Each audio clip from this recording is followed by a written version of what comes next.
That's a bear track.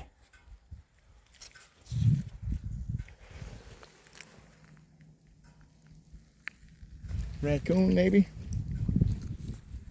Mud puddles never lie. That's what we're doing today. We're bird hunting.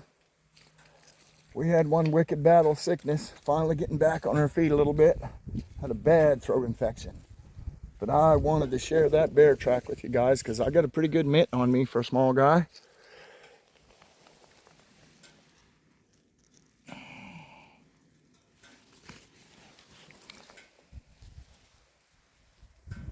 I don't want to meet him in the dark.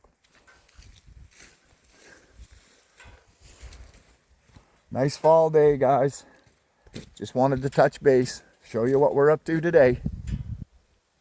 Enjoying nature on seasonably warm temperatures.